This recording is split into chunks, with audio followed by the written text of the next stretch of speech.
सर्वसामान्य जनतेचा बुलंद आवाज सांगली न्यूज नेटवर्क।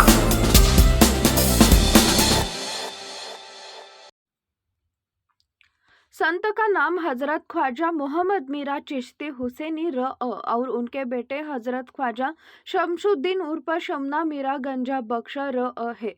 वे 700 साल से पहले मिराज शहर में आए थे। उस समय अपने गंगना धोबी नामक एक काले जादूगर के हाथों में था। वह अपने काले जादू से गरीब लोगों को परेशान करता था। वह अपने काले जादू से सभी पेड़ों और खेतों में आग लगा देता था।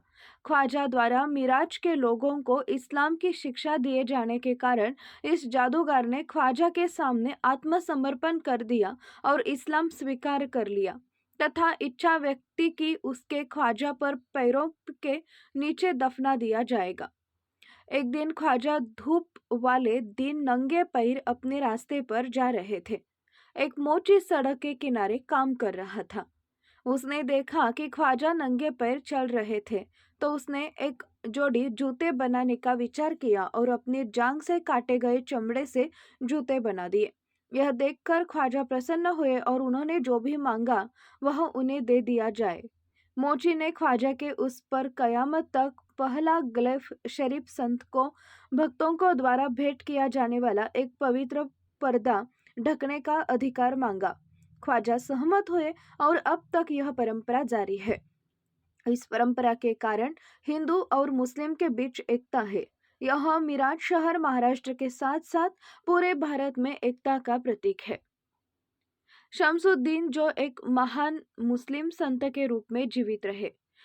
जन्म 1333 में कासगढ़ में हुआ था और बचपन से ही उनका मन धार्मिक प्रवृत्ति का था।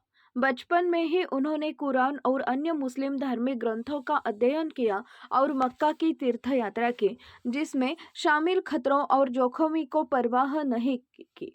लेकिन मक्का में उनका प्रवास ही बहुत ही संक्षिप्त साबित हुआ, क्योंकि उन्हें एक सपने में अल्लाह ने मुर्तजाबाद जाने का निर्देश दिया, जिसे आधुनिक मिराज के रूप में पहचाना जाता है, ताकि लोगों को गंगना धोबी के चंगुल से छुड़ाया जा सके, जो एक जादूगर था और जो लोगों को परेशान करता था और महिलाओं से छेड़छाड़ करता था।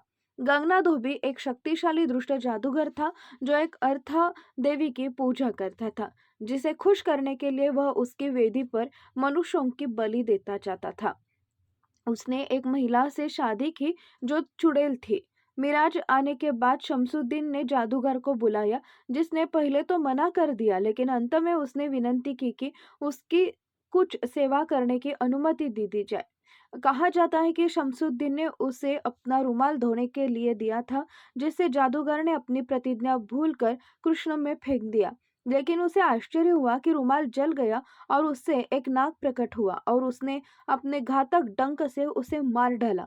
उसे उसी स्थान पर दाह संस्कार दिया गया। अपने पति की मृत्यु के बारे में जानने पर उस जादूगरनी पत्नी, जो उस समय बंगाल में थी, शमसुद्दीन के पास पहुंची और पति के जीवन की भीख मांगी।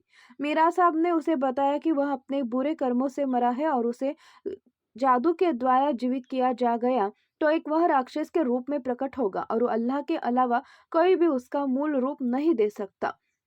इसके बावजूद वह उस स्थान पर गई और अवशेषों को इकट्ठा करके जादू टोने के माध्यम से उससे वापस जीवित कर दिया। मीरा साहब के शब्द भविष्यवाणी साबित हुए और राक्षस जादूगर धीरे धीरे उसकी ओर बढ़ने लगा। वह भाग गई और शमसुद्दीन के पैरों पर गिर गई और दया की प्रार्थना की। शमसुद्दीन को उस पर दया आ गई और उसने राक्षस को एक कुएं में बंद कर दिया। उसने आगे शमसुद्दीन के अनुरोध किया कि वह उसे अपने पास रहने की अनुमति दे और दरगाह की ओर जाने वाली सीढ़ियों से एक कब्र का पत्थर बनाया गया है जो धोबी का पत्नी का है। वह अजीब कहानी की सच्चाई या झूठ कोई नहीं जानता। ख्वाजा शमसुद्दीन मीरा साहब की मृत्यु 1384 में मिराज में हुई। वह और उनके बेटे के रहने का ढांचा उनके जीवन काल के दौरान 1355 में बनाया गया था। उनकी मृत्यु के बाद उनकी पसंद के स्थान पर शाश्वत विश्राम के लिए लिटा दिया गया। इसका निर्माण बहमनी वंश के सुल्तानों पर द्वारा दान किए गए धन और नियम रखते समय मिली संपत्ति से हुआ था।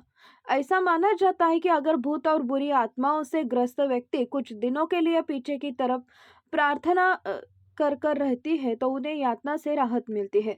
24 रजब को हजारों लोगों की उपस्थिति में उर्स का आयोजन किया जाता है।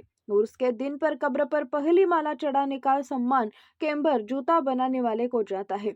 कहा जाता है कि एक दिन मीरा साहब अपनी नियमित दौरे पर थे और उसने जूते की मरम्मत करवाने वाले के लिए मोची के पास गए। मोची के पास चमड़ा ही नहीं था, लेकिन उसने अपनी खाल से जूता ठीक करने की पेशकश की।